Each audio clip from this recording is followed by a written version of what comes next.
Maria Rita! Oi! Corre aqui que eu tenho uma surpresa pra você. Surpresa? O que é? Um aquário! Gostou? Adorei! Mas cadê os peixes? Eu deixei pra colocar os novos habitantes na sua presença. Nossa, que honra! Mas cadê eles? Calma, calma. Não é assim que a gente monta um aquário. Não é de um dia pro outro. Lembra daquele dia que a gente foi passear no aquário? Claro que eu lembro. Como é que eu vou esquecer um passeio delicioso? Eu nunca vi tanto peixe na minha vida. E bichos diferentes. E um aquário mais bonito do que o outro. Pois é. Eu saí de lá com a ideia fixa de montar um aquário pra gente. Mas você tem que lembrar o que o Rafael, biólogo do aquário, disse. Lembra dele? Ele falou, é importante que os habitantes do aquário estejam se sentindo bem, saudáveis. Claro. A gente tem que reproduzir no aquário o ambiente mais próximo que eles estão acostumados. É, o ecossistema deles. Eu sei tudo que o Rafael disse, em detalhes. E ele mostrou pra gente todos os aquários que reproduzem os vários ecossistemas do nosso Brasil. Nossa, tem coisa lá que eu nem imaginava, viu? Então, aqui a gente está na frente de um aquário que está representando um dos maiores rios do estado de São Paulo, que é o Rio Tietê. Então aqui a gente colocou todos os peixes que a gente encontra hoje em dia na parte que está despoluída e poder encontrar aqui nesse trecho de São Paulo que está bastante poluído.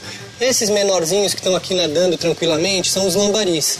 Esse aqui já é uma piracanjuba, que é um peixe que está ameaçado de extinção. Dificilmente a gente encontra ele já na natureza. Então aqui no aquário a gente tenta reproduzir com os troncos, as rochas, as plantas, um ambiente, um ecossistema que o animal possa viver tranquilamente até reproduzir. Aqui a gente tem um outro aquário representando um novo ecossistema, que é o Pantanal. É a maior planície alagada que tem aqui no Brasil. O que difere o ecossistema que a gente viu do Rio Tietê com o Pantanal? O tipo de ambiente. Então, o Rio Tietê, ele é configurado como um rio. Ele tem a cheia e tem a vazante, só que no Pantanal é onde afloram muitos rios. Então, a gente tem uma planície que recebe muito rio e nasce muito rio. Então, o ciclo hidrológico, o ciclo das águas no Brasil, ele é regido por essa planície. Agora a gente está vendo os gigantes da Amazônia. Como a gente está representando a bacia amazônica, a gente está falando de um ecossistema muito grande, de rios que a gente não consegue ver a margem do outro lado. E o que acontece naquela região é a cheia e a vazante. Em época de chuva, o volume dele vai subindo, vai alagando as margens. E na margem a gente tem árvores consolidadas, já bem enraizadas. E nesse ambiente a gente está representando isso. Ai, eu fiquei encantada com os ecossistemas marinhos. Eu nunca pensei que os ambientes fossem tão diferentes. Um costão de praia, os recifes de corais, o fundo do mar.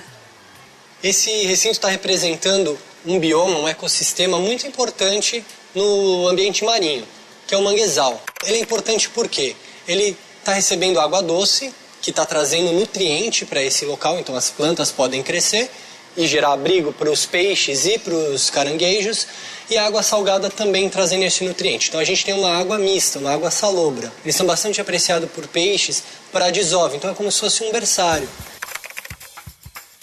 O São Rochoso nada mais é do que uma formação rochosa ou perto da costa, muito próximo ao litoral, ou um pouco mais afastado, né, da porção continental. É como se fosse uma montanha dessas que a gente vê na terra, mas ela é submersa, servindo de abrigo para muitas espécies. Esses aquários aqui, eles representam os recifes de coral. Os corais, eles são animais, eles pertencem ao reino animal, diferente das plantas. E eles vivem associados, assim, a essas rochas nos oceanos. E com esses animais, com os corais, a gente tem uma fauna de peixes muito rica também. Os peixes se escondem. Eles aproveitam da coloração e de movimento de algum desses corais para abrigo. Camuflagem, Camuflagem. Né? E tem um peixe que é muito inteligente, que usa de uma ferramenta de defesa, que é o peixe-palhaço, que ele ele entra dentro da anêmona para se proteger, porque a anêmona tem uma substância tóxica que queima a pele dos outros peixes e dos outros animais. Quando ele está mastigando ou arrancando pedaço do próprio alimento, algum desses pedaços alimenta a anêmona. Então, ela acaba recebendo o alimento que é trazido pelo peixe-palhaço. O peixe-palhaço utiliza a anêmona como moradia, então existe essa troca aí entre eles. E você montou o aquário sozinho, Betão? Não, o Rafael me deu umas dicas. Então, primeiro, a gente monta os componentes não vivos. Comecei pelo substrato, o fundo do nosso aquário. Escolhi um cascalho, nem muito grande nem muito pequeno. Fácil para as plantas fixarem suas raízes. Coloquei umas pedras maiores para enfeitar e imitar o fundo de um rio. Daí coloquei metade da água. A água não pode ter cloro. Por isso deixei ela descansando dias no balde até sair todo o cloro. Depois espalhei as plantas para criar um ambiente bem saudável para os futuros moradores. Daí instalei o filtro que faz a água circular e ajuda a filtrar as impurezas, já que na natureza a água do rio está em movimento. Tem um termostato para controlar e manter a temperatura em 28 graus Celsius. E tem a luz para fornecer a energia luminosa que as plantas precisam para fazer a fotossíntese. Maria Rita, agora chegou a hora da gente povoar o aquário. Oba! Os bichos já passaram do período de quarentena e agora podem ir para a água. E junto com as plantas, esses são os componentes bióticos do nosso aquário.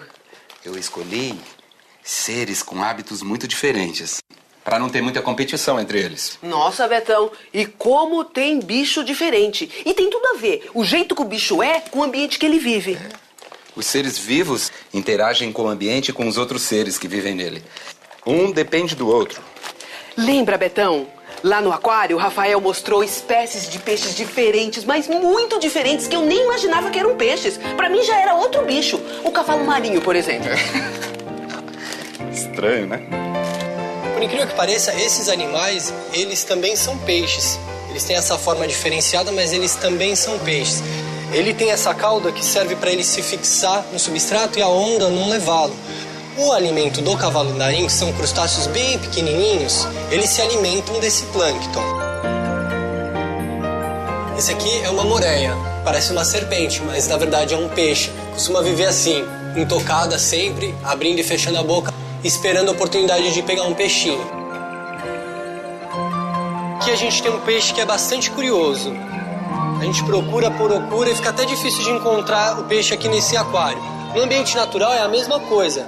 Ele vai estar sempre associado ao fundo, porque ele está tentando se camuflar. Da mesma forma que ele está escondido de um predador, ele está esperando a oportunidade para passar uma presa e abocanhar um peixe que passe próximo ao olho dele, que é a única parte que a gente consegue visualizar. Betão, mas você pensou no papel de cada um desses bichinhos na cadeia alimentar? Porque isso é muito importante. Lógico. Senão um bicho ia comer o outro dentro do aquário, Maria Rita. Ah, bom. O Rafael explicou como funciona a cadeia alimentar. Tem os produtores, que são os seres capazes de produzir o seu próprio alimento. As algas e as plantas que fazem fotossíntese.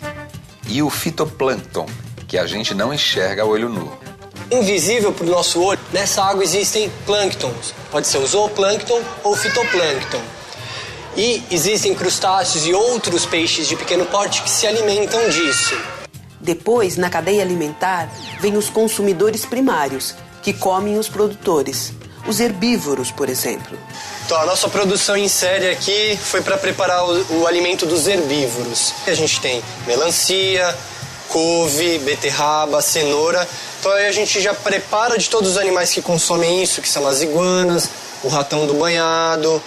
Então ele gosta de raízes, ele gosta de folhas, e é nessa área de várzea das matas ciliares que acabam encontrando esse tipo de alimento para esse consumidor, que é um consumidor primário. Esse aqui é o pacu. Ele tem dentes muito fortes, porque ele é um peixe que gosta de comer sementes de palmeira, que são muito rígidas, muito fibrosas.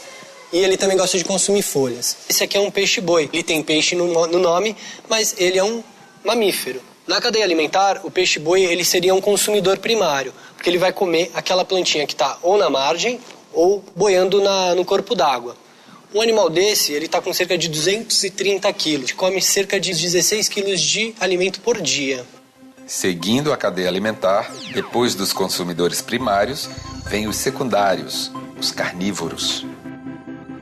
Aqui a gente tem peixes com hábitos alimentares diferentes. Então, o lambari, ele consome minhoca, alguns invertebrados, pode ser aquela larvinha de mosquito. A piracanjuba, por ser maior, ela já pode predar um peixe, ela tem essa afinidade por comer um peixe, até mesmo um filhote de lambari. Aqui a gente tem animais que representam outro grupo, que são os anfíbios. A preferência alimentar é por invertebrado. Então, a minhoca é um invertebrado, um pequeno camarão, uma larva de libélula, e eles vão ser um consumidor. Só que, pelo porte deles, ele é uma presa de uma ave, de uma serpente. Os jacarés, eles são estritamente carnívoros, eles só comem carne. E a gente pode ver que eles comem frango, carne bovina. Tem espécies que comem tanto vegetais como animais. São os onívoros, que podem ser consumidores primários ou secundários. E entre os carnívoros, tem os consumidores de terceiro e quarto níveis, que são os grandes predadores, carnívoros que comem carnívoros. Olha, esse aqui é o lobo marinho, tá se exibindo aí pra vocês. Então é um animal que consome muito pescado, então ele gosta de sardinha, de pescada, de manjuba, de lula, e é um animal dócil, né? Com o tempo, ele fica amistoso. Então, ele aceita o tratador ir próximo, dar o alimento na boca. Então, na cadeia alimentar, ele é um predador. Se a gente pensar no ambiente que ele está vivendo, na natureza, ele é topo de cadeia. Ninguém pode predar ele. Aqui nesse aquário a gente está frente a frente com um dos animais mais temidos dos oceanos, que são os tubarões. Ó, dá pra gente ver um bem de pertinho aqui, ó. Olha aqui! Ele passou bem pertinho. Enorme, e é muito bonito. Enorme. Por eles serem os predadores maiores da cadeia alimentar, eles são no topo. Comem todos os outros peixes. Acima dele, só os homens, né? Com as redes de pesca, né? Os barcos de pesca.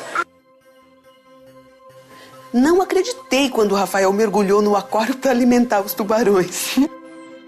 E quando alimentou as arraias, então, dava para ver elas mordendo o peixe. E não se esqueça dos decompositores, que têm função muito importante. São os faxineiros do ecossistema. Ele é um detritívoro.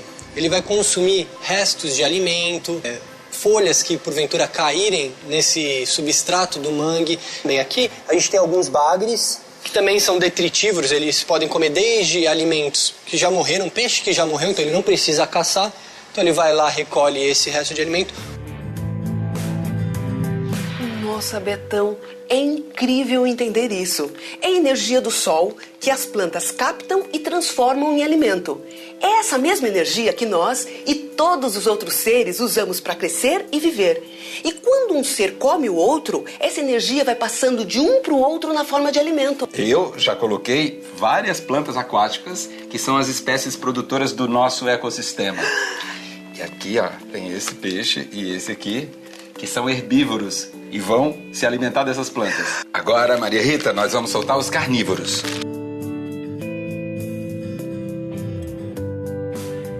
Esses são os decompositores.